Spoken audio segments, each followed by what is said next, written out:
You're listening to the Today's Conveyancer podcast, the leading source of information for residential property lawyers in England and Wales. Don't forget to subscribe and sign up to our free newsletter at todaysconveyancer.co.uk. You can also follow us on LinkedIn and Twitter. Hello and welcome to the latest Today's Conveyancer podcast. Today I'm joined by Eddie Goldsmith, who is, amongst lots of other things that we'll no doubt get into, founder of YouConvey, which is a brand new conveyancing service that's just been launched. Eddie, thanks so much for joining the podcast today. We've got quite a lot to get through, so got a whole load of questions. We'll think of some other things as well as we go along, I'm sure. Okay. But my first question to you is, you're going to have to tell us about what YouConvey is all about. Tell us about the new venture. Okay, well, thanks very much, Dave. It's nice to be on the podcast with you. Now, I'm a solicitor and I've been a conveyancer for 40 years, still got my practicing certificate. And over the course of the last 40 years, I have experienced at first hand the stress that people undertake when they're involved in a conveyancing transaction.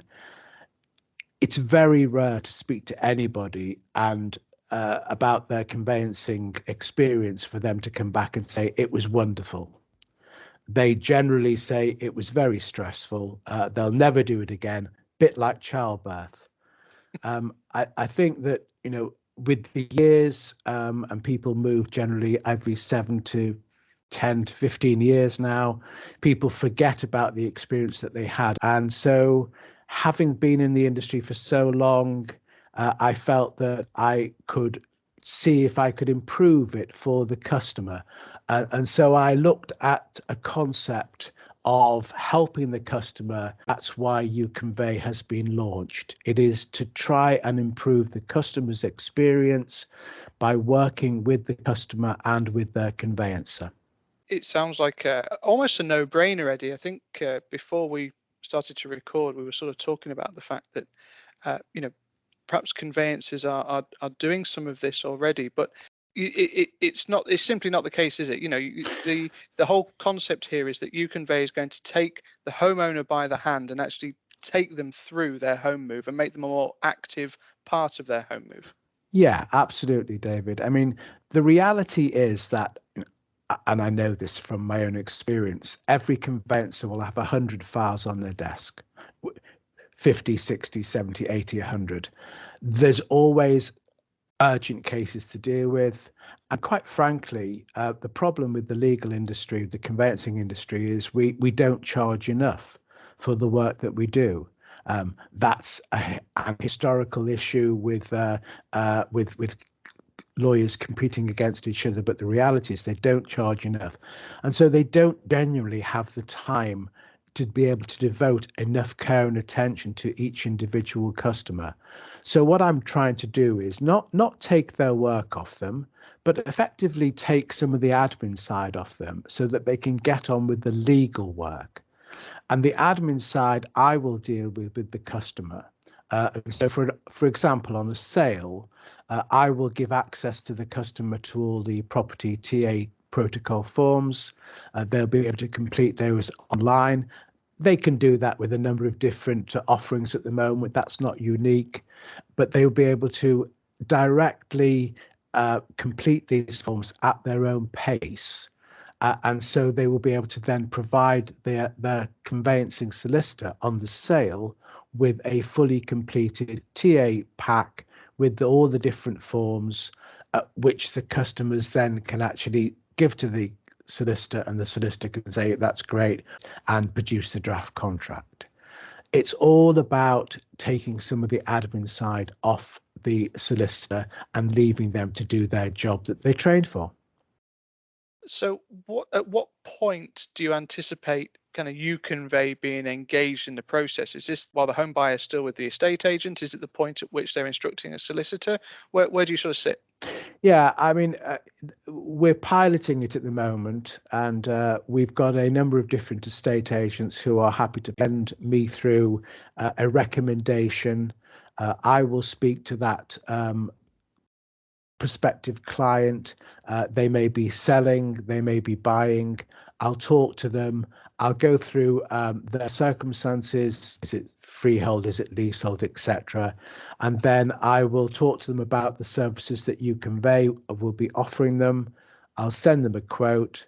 If they accept the quote, I will then pass it through to one of our panel conveyancers for them to deal with. A quote's generated. We're using the Minerva platform. The quote is generated, and then if the customer is happy to accept it, they will then be presented with a number of tasks, which include preparing the TA protocol forms. So you sort of see that you've got a panel of conveyancers that you're already working with that are going to take the work effectively from you and do that conveyance. Yeah, I mean, because this is a new service, we had to negotiate with a small number of conveyancers who I know from my association with Conveyancing Association and the industry itself. It's a different way of working. Therefore, we had to talk to these conveyancers first of all and say, are you happy to work with YouConvey? And what I've done is I've split the responsibilities.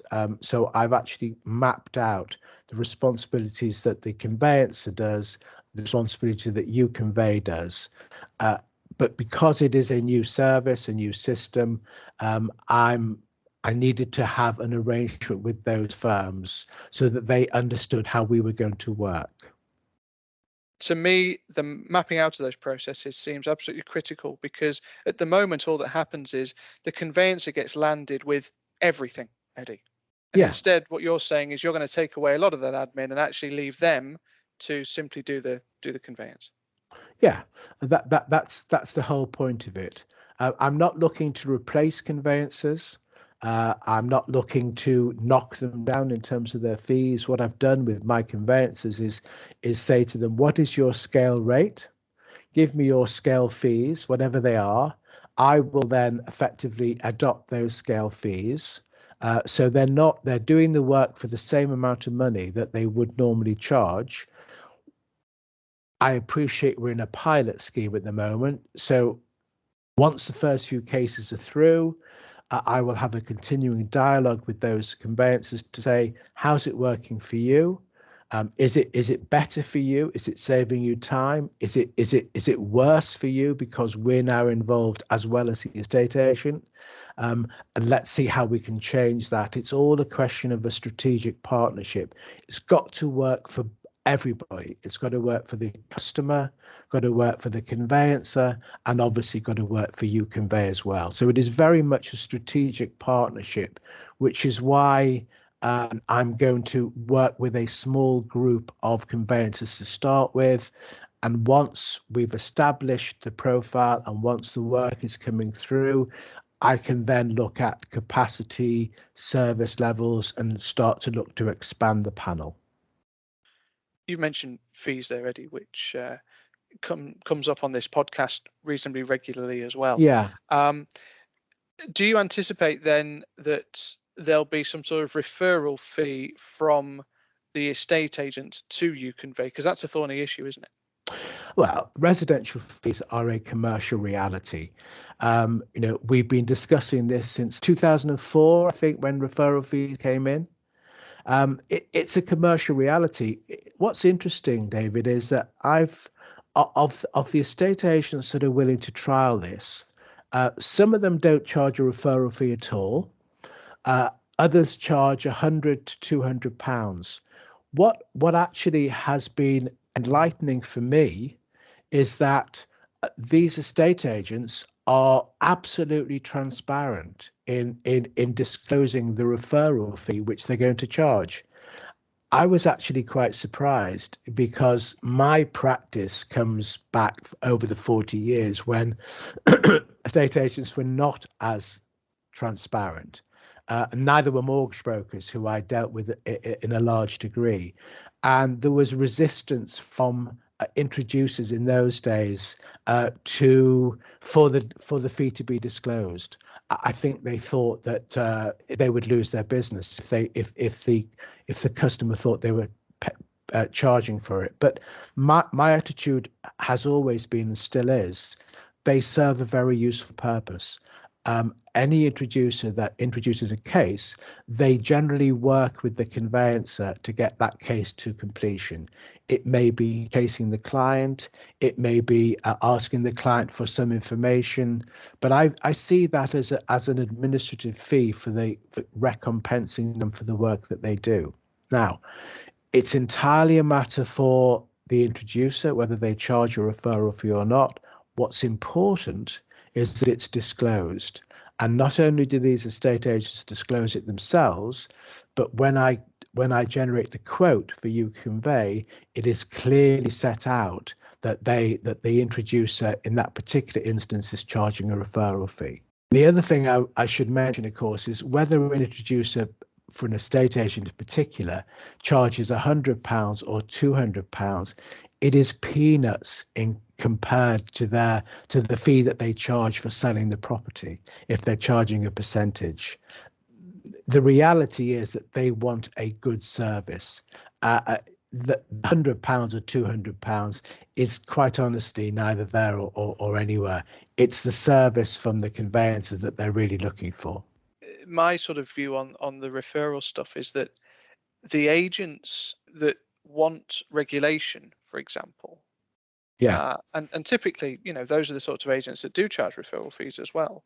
Yeah. They're good agents. They justify the fee that they're asking for. They do the hard yards. Yeah. And they recognise the commercial value of introducing people through the chain. So. The Law Society itself is split on it. I think the current standing rule in the Law Society is that they want it abolished. But, we've been having this debate for nearly 20 years. And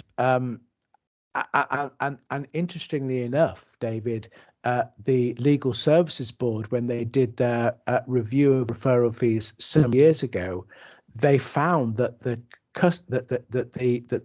conveyancers who charged a referral fee not only were not charging any more than your local conveyancer, but they were doing equally as good a service. So there's no real basis for abolishing. Customers understand that this is being paid and there is that transparency and disclosure.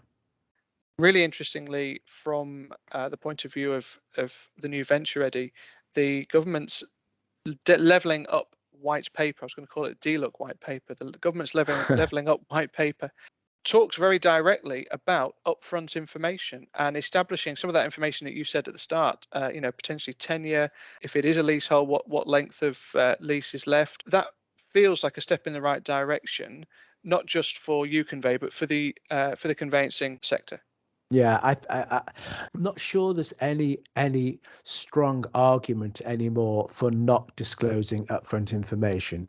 It seems to be a discussion now not on whether we should or whether we shouldn't, but what is the extent of the disclosure.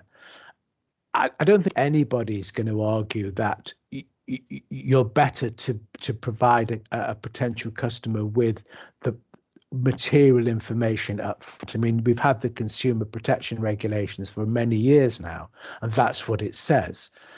So I think the more upfront information that can be provided, the more informed a potential buyer is going to be, and the less of an abortive transaction rate we're going to have.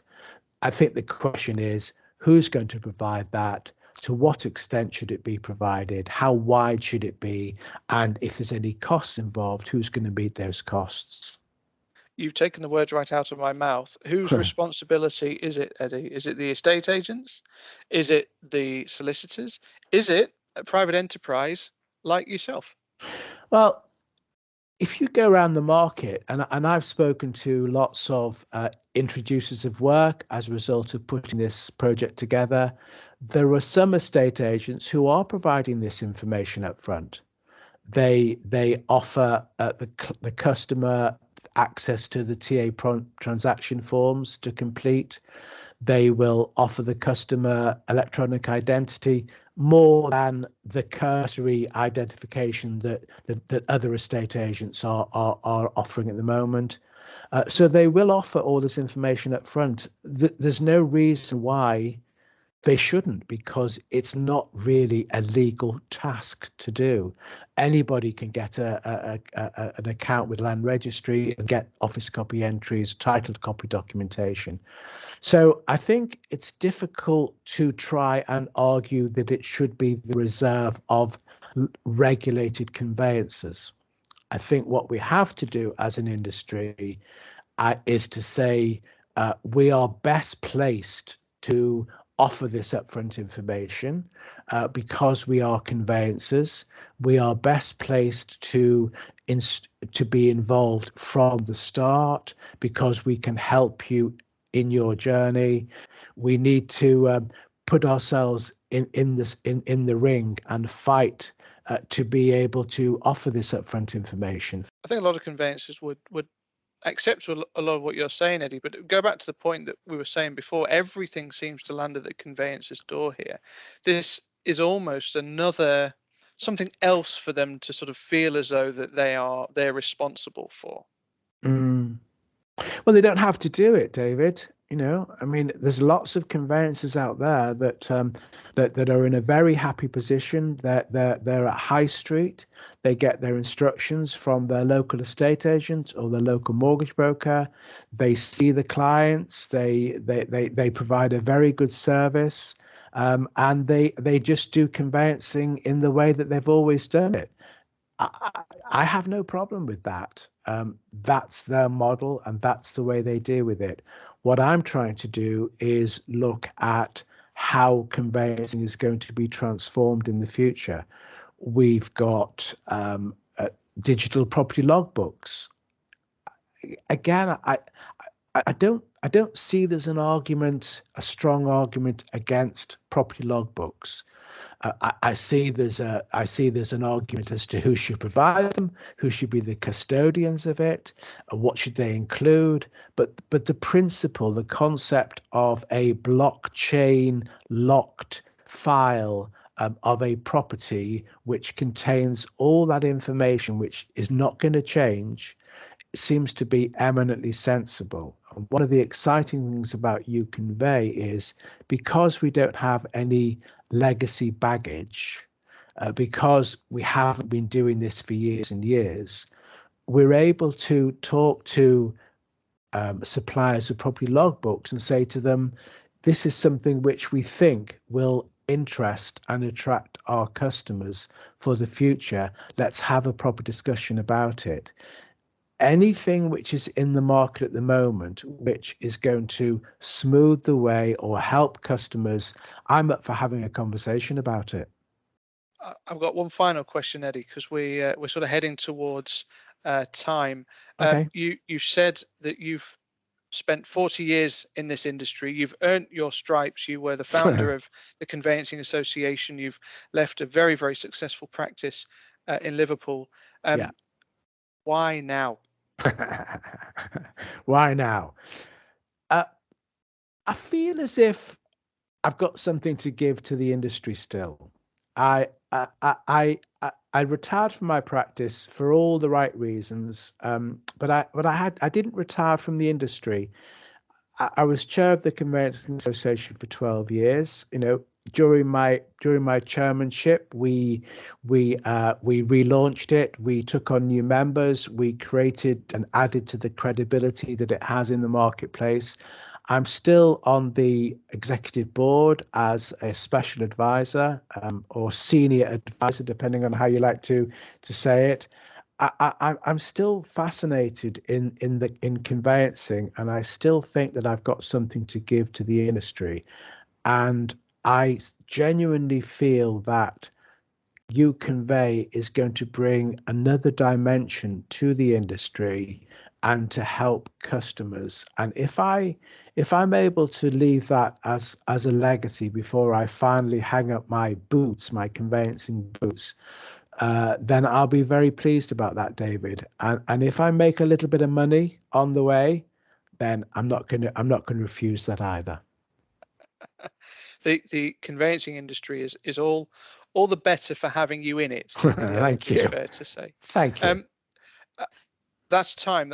I cannot thank you enough for joining me on this podcast, Eddie Goldsmith. Thank you very much indeed. Funny you should mention. Thank you. It's funny you should mention digital logbooks because in the not too distant future we have a recording coming about digital logbooks and unique property reference numbers as well, and how the two might tie together. So watch this space. I will do. Thanks, David. Nice to speak to you. Thanks very much indeed, Eddie. You're listening to the Today's Conveyancer podcast, the leading source of information for residential property lawyers in England and Wales. Don't forget to subscribe and sign up to our free newsletter at todaysconveyancer.co.uk. You can also follow us on LinkedIn and Twitter.